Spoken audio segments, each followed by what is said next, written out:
Hi YouTubers, Jim from Ohio here, and I wanted to give another update on my DIY solar project. For the last couple of weeks I've been running this grid tie inverter and everything's been running great with it.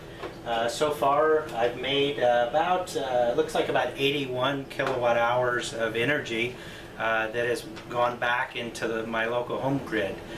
In addition, I've been running this off-grid unit.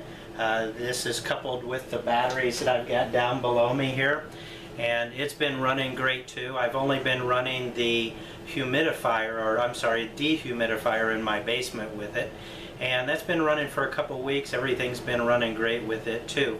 Now I still don't have the generator transfer switch connected yet. I'm waiting to finish all my testing before I go through all the trouble of hooking that up. But I am at the point where I'm ready to move on to the next phase of my DIY solar project. And as I mentioned a couple of videos before, the next step is going to be to connect a water heating system. And that's going to be a PV water heating system. And there's a couple different reasons that I chose to go PV as opposed to solar thermal. I have done a lot of research on both sides of that, and most of the research that I did was on the solar thermal side over the last couple of years. And there are a lot of great benefits to going solar thermal. It is supposed to be the most efficient way to heat water, and it's supposed to be one of the ways you can implement solar to get the greatest benefit or the total cost of ownership paid back earlier, just because I think the averages I've seen are about 35% of most electric households. About 35% of that bill goes towards not only heating water, but keeping that water maintained at a temperature that's comfortable for your use. There are a lot of drawbacks in addition to those benefits, the cost benefits. A lot of the drawbacks to some of the solar thermal are you typically have to redo a bunch of plumbing in your house. You have to install and maintain several pumps to pump the either fluids or the water throughout your system. You have to maintain differential temperature controllers to keep those pumps working effectively. And then you have to have some type of a storage tank, unless you buy some sort of either a recycler that or something that'll constantly recycle your water through your existing tank, or some type of a storage, large capacity water storage tank in your basement, or you have to buy a specially designed solar tank that will handle that for you. And some of those can get pretty expensive, not to mention the risk of developing a leak throughout your house with all the extra plumbing that you're doing. In addition, I reside in Ohio, and Ohio has long winters, and so I would have to go with some type of a system that had some type of a different fluid rather than pumping water to the outside of my house and heating it. I've got the risk of freezing, so I'm going to have to go with one of those glycol systems or something like that, that I would heat a different fluid that would then cycle through my the local water storage and then heat my water. So with all of that said, I chose not to go that route. Now I know there are a lot of really good websites online that you can go to, and a lot of the people that contribute to those websites have friendly competitions where they see how much they can drive the cost of their thermal solar systems down, and most of them strive to get a system or put together a system on their own for under $1,000. So with that in mind, I wanted to try to find out if I could do PV solar water heating with a goal of spending only about $1,000 on that system. So that's what I wanted to set the bar at. I did, as I mentioned, a lot of research, and so with that goal in mind, I started kind of venturing down the road that I've gone down. What I ended up finding was a what's referred to as a hybrid hot water controller, and it works off of PV. And I know that there are some people that will connect, since PV panels output in DC, some people have connected their DC power from their panels directly to one of the water heater elements. I chose not to go that route. I've heard of a lot of people having good luck with that, and I've heard of a lot of people having bad luck. It's very easy to short something out or throw an arc across that and potentially burn out the element in the water heater. So I wanted to do something just like the rest of my system that I put together so far. I wanted to keep safety in mind.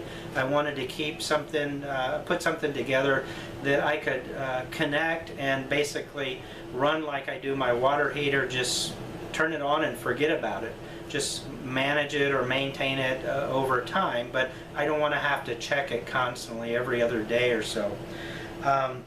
So as I mentioned, what I found was a hybrid hot water controller, and there are some videos. You can go to YouTube and do a little research for yourself. If you go to YouTube and do a search for a YouTube channel, it's a person that goes by the name of NRodge1. That's NRODGE and then the number 1.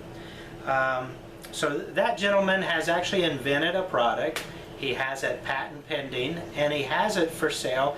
And there are several other people that have posted very good videos on YouTube with how they've connected it in their house and the successes that they've had. And a couple of people have even ventured out and are selling those on the side, became an affiliate of this NRodge guys.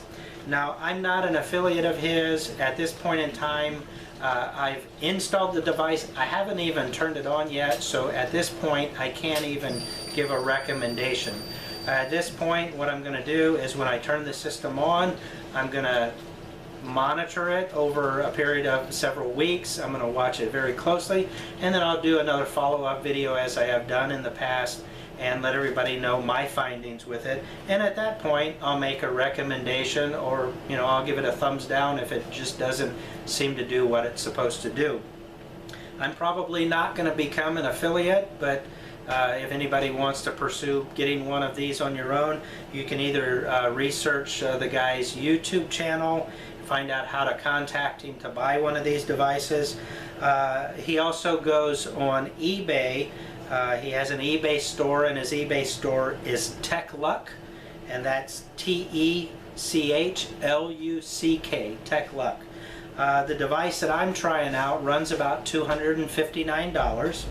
Now, there is a gentleman online that has some additional videos posted that goes by the name of Engineer775, and I've watched a lot of his solar videos over a long period of time, and he is installing solar commercially now, and he is one of the people that has become an affiliate and is promoting this device and says that he's had great success with installing this device on your own. So I'll kind of give a rundown of what I've put together so far and my expenses.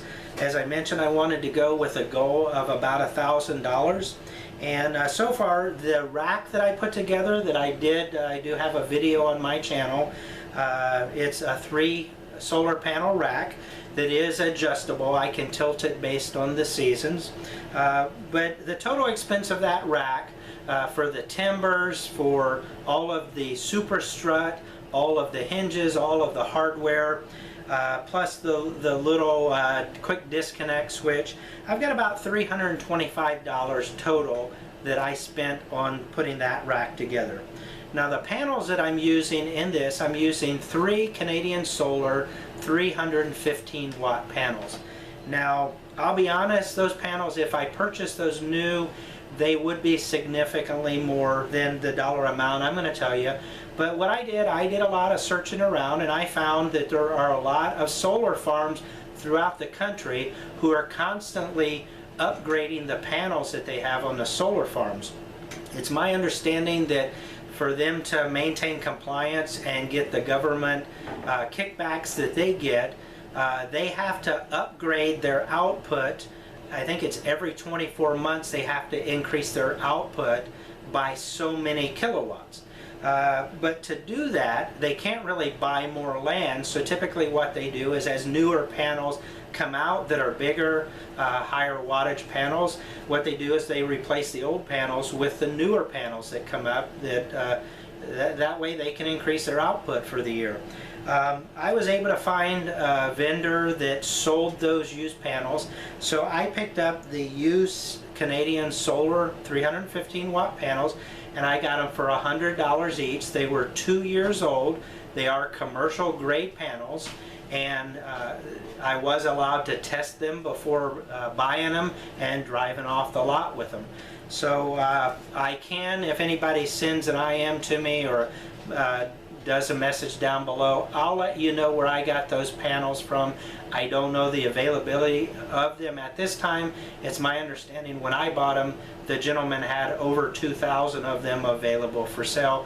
Now, I bought my panels last summer. I've had them for about a year, just in my storage shed.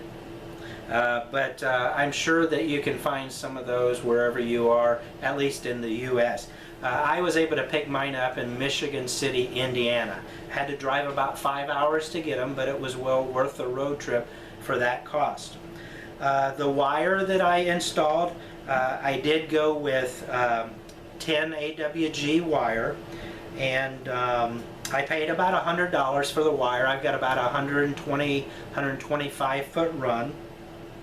And then the device itself, right now those go for $259. I understand Engineer 775 sells them for a little bit more than that, but he does add some items to it before he sells it. He does still give a good price, even though his price is above $259. If you go and look and see what all he includes with the deal, you'll see why it's a good package deal that he puts together. And then the actual, when you buy the device, you only get the circuit card, the actual device. You have to mount it in your own enclosure.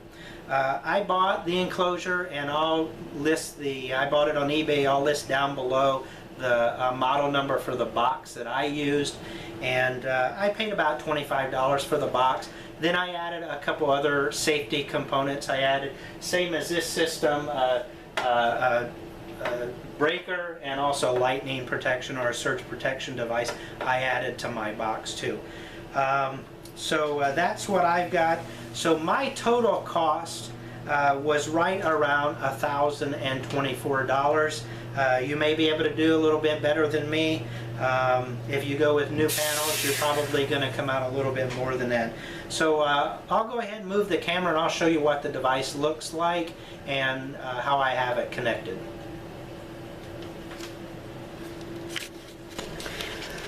Okay, here it is. What I've got, this is the controller box that I got. I think it's a 12-inch by 12-inch box. I've got two wires coming in. This is the PV wires, simply a positive and a negative wire. And then I've got an extra wire here. This is a ground wire.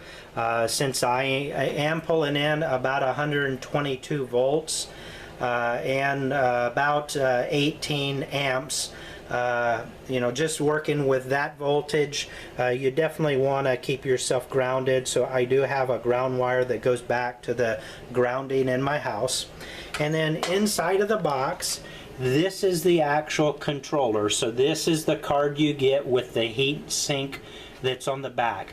Now, to hook this up, there's two wires in, that's your PV wires, and then there's two wires out that go down to the lower element in the hot water heater. Most hot water heaters, this is, just to let you know, this is an electric hot water heater.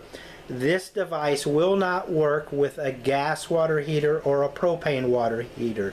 Now, if you have gas or propane, the way that you could use this device is you could buy a second tank and connect one of these to the second tank and use that as a preheater tank. So then all your water going into your primary, your gas tank, is preheated. And actually you could have two of these devices in that, one for the lower element and one for the upper element. But that's the only way this device is going to work with a gas water heater. So you get this and you mount it inside your own enclosure. Now the person who puts this together, who makes this, manufactures this, he recommends that you put it inside a standard Eaton quick disconnect box. That's a lot smaller box than what I've got, but he does design this to fit perfectly in that box. And this is the quick disconnect switch that actually came out of one of those boxes. The reason I didn't go with that is the person that puts this together recommends that you start with 2 solar panels. Because I've got an 85-gallon tank as opposed to most houses have a 45 or 50-gallon tank. I'm starting out with a larger tank, so I started out with 3 larger panels instead of the recommended 2. As long as you don't push this device over I think it's 200 volts, you should be good. I'm sitting around 122 volts coming off of my panels when the sun's shining directly on them. But I mounted this device inside the box. Now the box is actually used for heat dissipation. It connects directly, the heat sink is directly intact with the box, and so that's what dissipates the heat. So the heavier the box, the better heat dissipation you're going to get. Now he does recommend a quick disconnect, so I've got my positive and negative wires coming from my solar panel on the quick disconnect, and normally you would go directly from the quick disconnect down to the two places that they mount on this board. What I've done instead, I've deviated from his instructions, and I come out of here and I go directly into a 20 amp DC breaker. Then I, up at the top here, just like my other safety devices, I've got jumper wires going from the positive and negative over into a surge protection device, and coming out of the bottom, I've got my ground wire that, as I mentioned, that goes to my house ground. Coming out of the bottom of the 20 amp breaker, one of those goes back to the board. Actually, both of those go back to the board, but the positive also goes directly down to the one of the wires that goes to the lower heat element on the water heater, and then the negative ties in here, and that goes directly down to the water heater too. I've got just one of these aluminum whips coming out the bottom of that, and as you can see, that's going to go down to my lower element. I've got 3 wires here. One is the ground wire. That probably will not be used, and once I get into this panel, I'll see if I need to use that or not. But my positive and negative, that simply gets connected to the lower element thermostat. And the way that this device works, and the reason it's a hybrid hot water system, is because I'm going to disconnect the AC power on my lower water heater element, and I'm going to replace that with solar. So the entire time that the sun is shining, my panels will be putting power directly into this element. So I should be making hot water as long as the sun's shining, and of course, because I'm going through my thermostat, if the water gets too hot, it's going to shut everything off and quit producing hot water at that point. Now, just by nature of how the water heater works, if the, excuse me, my cat's having some kind of a fit over here. That's what you're hearing in the background. But the hot water is going to rise up to the top of the tank, and if the water at the top of the tank is hot, then of course the upper element is not going to come on.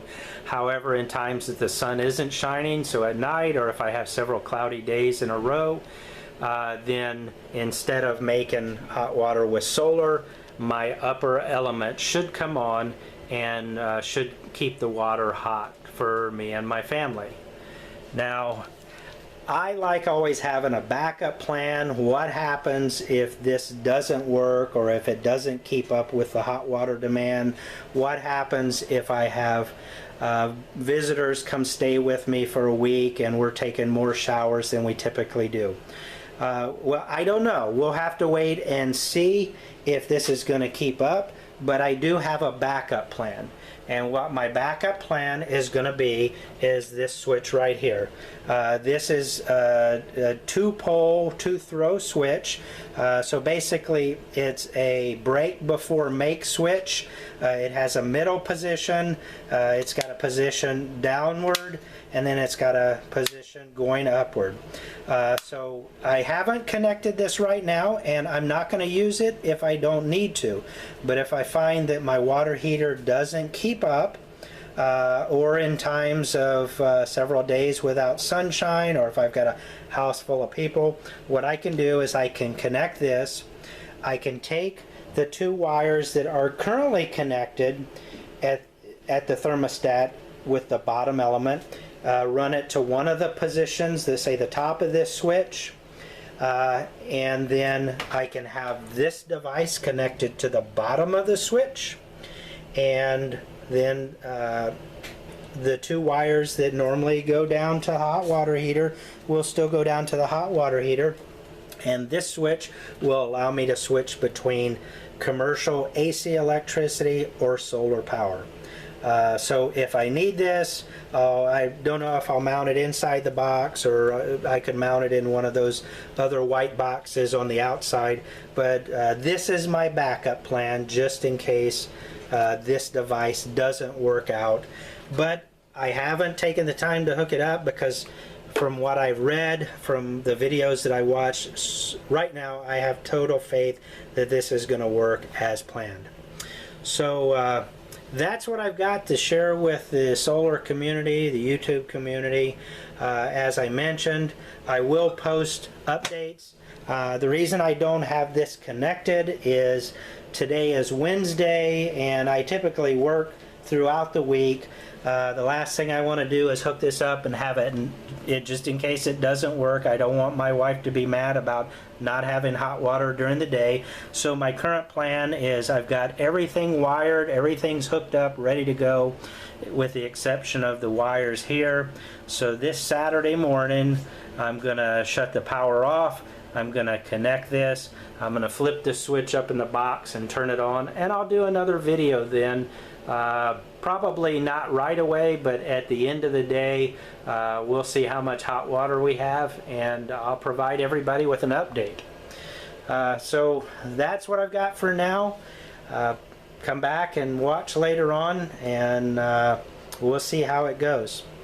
Thanks for watching, and if you're not a subscriber, please click the subscribe button down below, and then click the little bell that's off to the side, and you'll automatically be notified whenever I post my next video. Take care. Bye-bye.